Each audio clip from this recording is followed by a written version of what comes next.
Bonjour à toutes et à tous. Merci. N'oubliez pas d'éteindre vos téléphones portables. Donc j'ai ouvert à ce conseil municipal du 1er avril. Je propose de nommer Madame Tamara Latouche comme secrétaire de séance.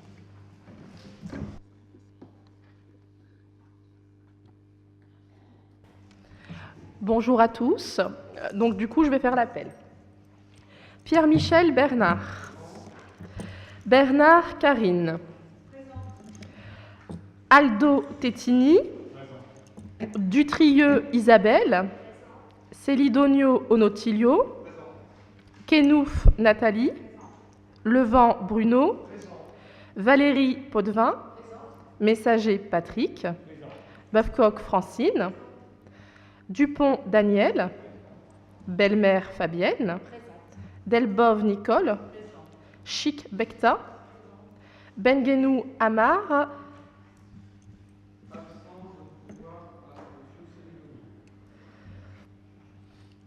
Pierrez Martine. Thorez Isabelle. Présente. Amek Karim. Présent. Nacri Ludovic. Présent. Gauthier Lecomte. De Gog Cédric. Tami Mehdi. Gandao Vindéounéou. Désolé. Choquet Christine. Dumont Sarah. Présente. Toiti Leïla. Loutre Benoît. Latouche Tamara, présente. Dordain Joël, absent. Gondi Elisabeth, absente également. Macalouzou Claudio, absent également. Jamjam Hamid, excusé. Et Dolik Virginie, absente également. Voilà, l'appel est terminé. Merci. Quelques points de communication. Pour rappeler qu'il y a une commission d'aide au loyer qui a eu lieu début mars et que la commission a validé le dossier de l'atelier Fleury, place Roger Salengros, pour une aide de 300 € par mois pendant 1 an. Donc c'est ce qu'on avait déjà évoqué, pour essayer de maintenir une offre commerciale qualitative et diversifiée. On aide donc les commerces qui sont peu ou pas représentés sur la commune lorsqu'ils s'y installent. Ensuite, nous avons été de nouveau labellisés label territoire bio-engagé et produits de qualité, avec 28% de produits servis dans nos restaurants collectifs qui sont bio. Autre slide, voilà. Cette cantine est en conformité avec le volet diversification des sources de protéines et menus végétariens. Et je rappelle qu'il y a une diététicienne qui valide tous les repas qui sont produits par notre cuisine centrale et qu'on continue donc à produire les repas pour nos enfants et nos anciens sur notre gestion. Le gestionnaire informe les convives de toutes les démarches pour du mieux manger et la cantine est engagée dans une démarche de réduction drastique de son gaspillage. Il est classique ensuite d'évoquer les manifestations à venir. Vendredi 3 avril à 18 h à la salle des fêtes, le conte musical « Nous n'irons pas à l'opéra » avec l'orchestre voix de l'école Simone Veil et les professeurs du conservatoire. Samedi 4 avril à 15h30 à la médiathèque, lancement du Moi et toi, le mois du partage, suivi d'une conférence de Béatrice Millettre « Quand nos enfants ne rentrent pas dans les cases ». Samedi 11 avril à 18h30 à la salle des fêtes, concert en harmonie par l'harmonie junior du conservatoire et l'harmonie Urit et Alit. Et le dimanche 19 avril, ici dans le salon d'honneur, à 10h30, cérémonie des noces d'or. Sur les décisions administratives, je pense qu'il n'y a pas de questions particulières. Ensuite, il y a les différents procès-verbaux.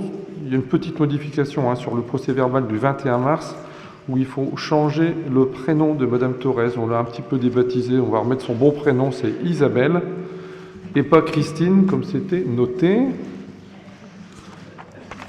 On va passer aux délibérations.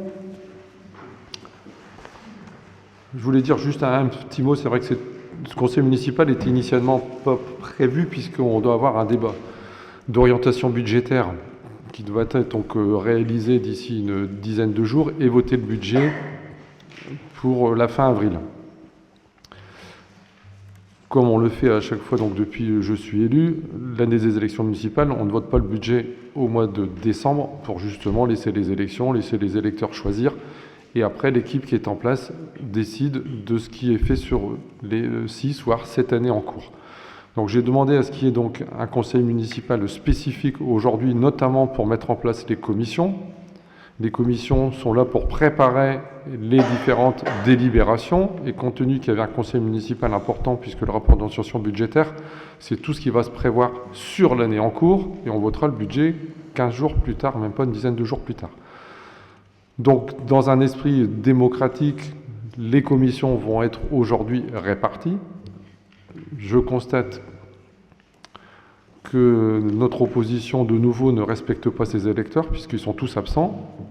Après, ils vont nous dire qu'ils ne participent pas à la vie de la commune, mais à partir du moment où ils ne sont pas là, le jour où on répartit les commissions, ben effectivement, ils n'auront aucune place dans les commissions, puisqu'on va respecter les textes, comme je l'évoquerai tout à l'heure. Ça veut donc dire qu'obligatoirement, il y aura donc des difficultés pour eux de nous dire ben, je suis informé ou je ne suis pas informé, puisque de toute façon, au moment où il faut être présent pour des sujets qui sont très importants, ils décident de faire la politique de la chaise vide. Donc je voulais quand même révoquer donc ce sujet, puisque en gros, c'est vrai que le conseil qui est aujourd'hui a été mis en place à la limite pour respecter un petit peu le débat démocratique, qui malheureusement va être compliqué vu l'opposition qui se présente devant nous. Alors, on va attaquer les délibérations. Tout d'abord, première délibération, qui est une délibération technique et qu'on passe dans tous les conseils municipaux et qu'on passera également dans les agglos, c'est la délégation du conseil municipal au maire. Je rappelle que le principe des délégations du conseil municipal au maire, c'est pour simplifier les démarches administratives, pour gagner du temps, être plus efficace et permettre donc au maire de prendre certaines décisions sans passer obligatoirement par une délibération du conseil municipal, en sachant que de toute façon, le maire doit rendre compte à chacune des réunions obligatoires du conseil municipal, et c'est ce que vous avez à chaque fois, vous avez les décisions qui ont été prises et qui sont donc obligatoirement transmises aux élus et à la population. Donc les délégations, il y a 3 pages et demie, 4 pages. Je vais essayer de synthétiser et surtout reprendre les modifications qu'il a eues par rapport à 2020. Donc le maire peut, par délégation du conseil municipal, être chargé pour la durée de son mandat, donc sur l'alinéa 2, puisque vous avez tous eu les documents, fixer les tarifs et droits de voirie, stationnement, dépôt temporaire sur les voies et autres lieux publics dans la limite de 50 € par jour et par mètre carré. Auparavant, c'était 40 €. Les autres sujets sont tout à fait identiques, notamment pour la réalisation des emprunts qui sont destinés au financement des investissements, notamment pour tout ce qui est décision pour les différents marchés subséquents lorsque leur valeur est inférieure au seuil européen. Donc ça, tout ça reste identique. Le point 7, modification, puisque avant c'était uniquement la possibilité de créer les régies comptables nécessaires au fonctionnement des services municipaux. On a rajouté modifier ou supprimer. Ensuite, il n'y a aucune modification. La 15, d'exercer au nom de la commune les droits de préemption définis par le Code de l'urbanisme, que la commune en soit titulaire ou délégataire, de déléguer l'exercice de ces droits à l'occasion de l'alignation d'un bien selon les dispositions prévues à l'article L211-2 ou au premier alinéa de l'article L213-3 de ce même code dans les conditions qui fixent le conseil municipal. Cette limite est constituée par un maximum et c'est là où il y a une modification, puisque avant c'était 50 000 € et là on est passé à un montant maximum de 200 000 €, tous frais administratifs et fiscaux compris par opération de préemption. À la suite de la réception d'une déclaration d'intention d'aliéner, il appartient au maire de prendre la décision de préempter ou de renoncer à la préemption. Si le maire décide de préempter, cette décision devra revêtir la forme d'un arrêté municipal. Donc tout ça est lié avec l'article L2122-22 du Code général des collectivités territoriales qui permet donc au Conseil de déléguer certaines attributions au maire. Nouvel petit point, c'est le 17, possibilité donc de régler les conséquences dommageables des accidents dans lesquels sont impliqués les véhicules municipaux dans la limite de 10 000 € de frais par accident.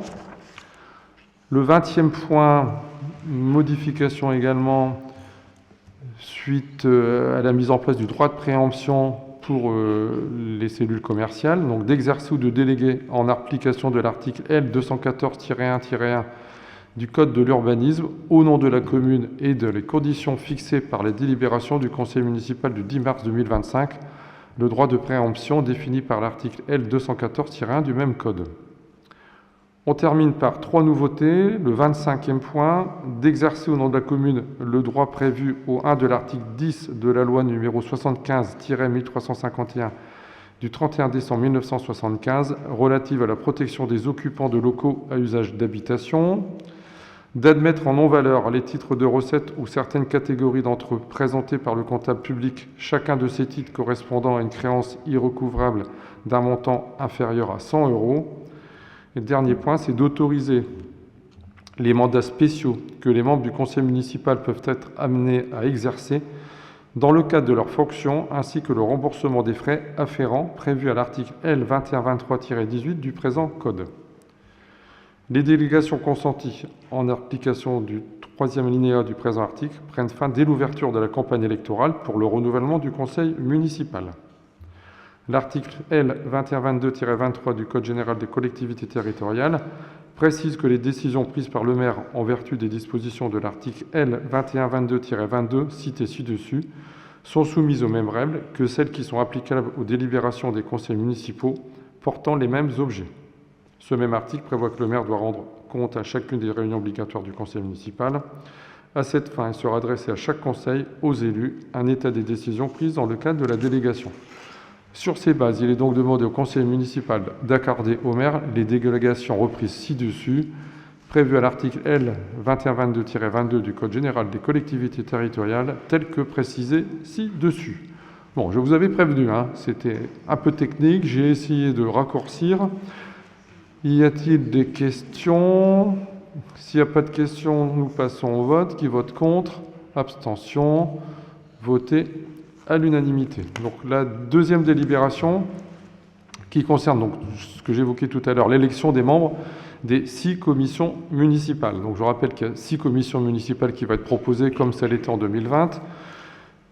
Commission 1 qui correspond à la commission administration générale, ressources humaines, commerce. La 2, affaires sociales, politique de la ville, démocratie participative, logement, emploi. La 3, jeunesse, loisirs, sport, éducation, vie associative et handicap. La 4, culture événementielle. La 5, aménagement du territoire, habitat et grands projets. Et pour la 6, sécurité, finances. Donc, suite au renouvellement des conseils municipaux, il convient de procéder à la désignation des membres des différentes commissions. Dans les communes de plus de 1000 habitants, leur composition doit respecter le principe de représentation proportionnelle afin de permettre l'expression pluraliste des élus. Il résulte de ces dispositions que la composition des commissions doit, en principe, refléter les équilibres politiques du conseil municipal. Toutefois, ce principe s'applique dans le cadre d'un processus de désignation reposant sur des candidatures. Aucune disposition législative ou réglementaire ne prévoit l'attribution automatique de sièges à un groupe politique, ni la désignation d'office d'un conseiller municipal n'ayant pas présenté sa candidature. C'est pourquoi, en l'absence des élus d'opposition de ce conseil, et donc de l'absence de candidature de leurs représentants, puisque nous avons reçu aucune liste de candidatures, au sein des commissions, comme il leur avait été proposé de le faire en amont. Donc, lorsque le dossier a été envoyé, leur président de groupe a donc eu toutes les informations, signalant que si on n'avait aucune candidature de proposé, qu'il ne pourrait être présent dans les commissions municipales. Nous n'avons à ce jour et à l'instant T reçu aucune demande de candidature pour ces commissions. Il y a lieu de considérer que le principe de représentation proportionnelle ne peut s'appliquer qu'aux candidatures effectivement exprimées.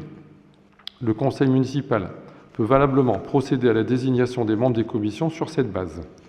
Je vais donc vous proposer de procéder à la désignation de 6 titulaires, 6 suppléants au sein de ces commissions. Alors, en théorie, ça doit se faire donc à bulletin secret, sauf si tout le monde est d'accord pour le faire à main levée. Donc, je vous propose donc faire un vote à main levée pour valider la composition des commissions qui vont vous être distribuées une fois que on aura validé ou non le mode de vote. Donc, Y a-t-il quelqu'un qui est contre le vote à main levée? Dont acte. On va donc passer aux commissions. Je vais laisser donc à Madame Levillon vous donner les documents. Donc on a attendu jusqu'au dernier moment pour vous remettre les éléments, au cas où on aurait donc eu une liste de candidatures de part de l'opposition.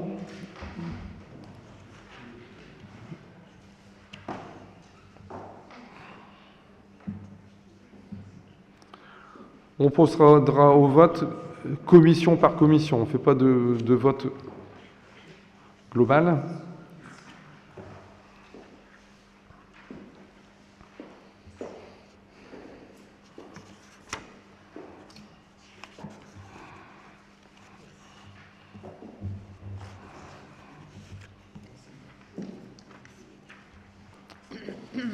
Merci. Donc bien évidemment, toute cette procédure a été validée par les services juridiques et par les services de l'État pour éviter tout recours.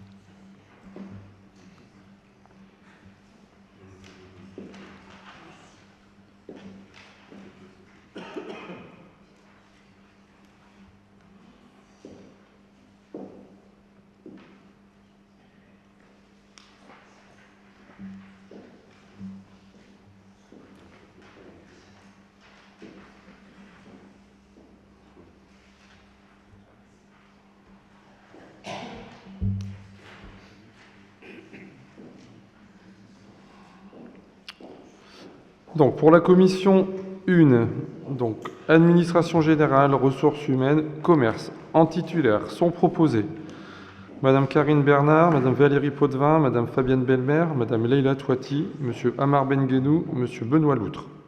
En suppléant, Madame Martine Pires, Monsieur Mehdi Tami, Monsieur Vidéouénou Gandao, Madame Bektachik, Madame Tamara Latouche et Monsieur Gauthier Lecomte.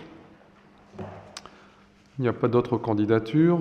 Donc, on propose de voter donc à main levée. Qui valide cette proposition de commission? Il y a deux votes pour... Deux votes, hein. On lève les deux mains, monsieur. Voilà. Voilà, pour compter. Voilà. Votez. On les ai surpris d'habitude, je vais qui vote contre, qui s'abstient. Là, j'ai dit, 1er avril, on va faire un petit truc. Donc, tout le monde a validé.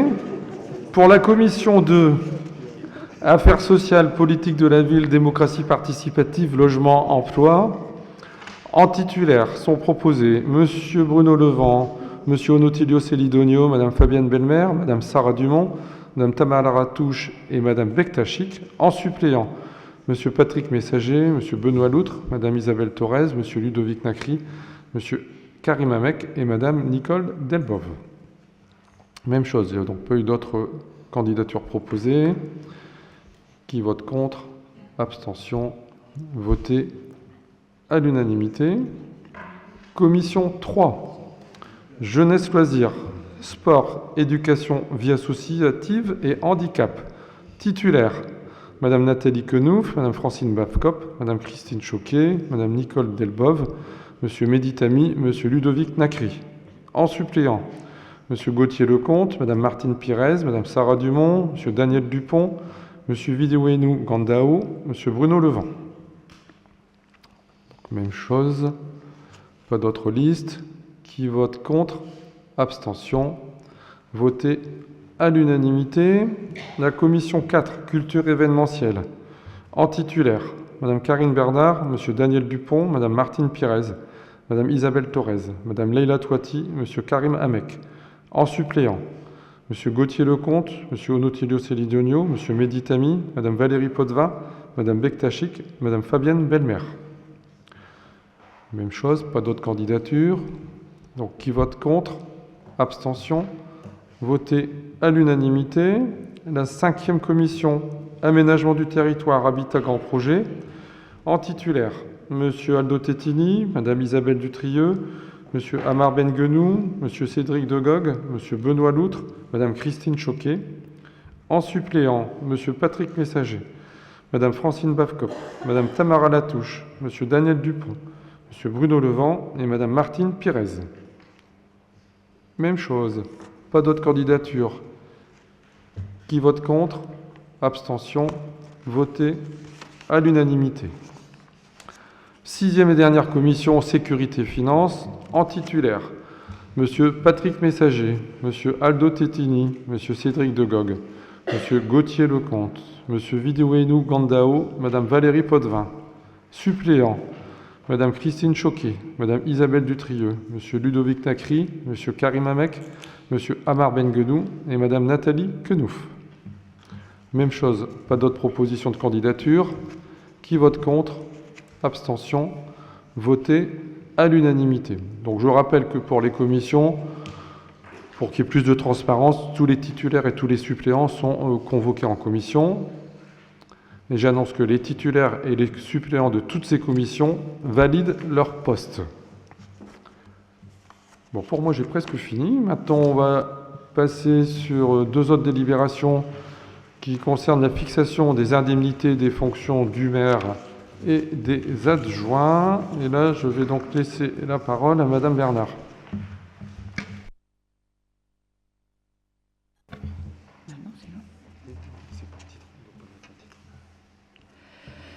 Oui, donc considérant que nous avons donc l'indemnité du maire qui est de droit fixé au maximum, que la délibération en date du 21 mars 2026 constate l'élection de 9 adjoints, que selon l'arrêté en date du 23 mars 2026, nous portons délégation de fonction à 9 conseillers municipaux en plus des 9 adjoints.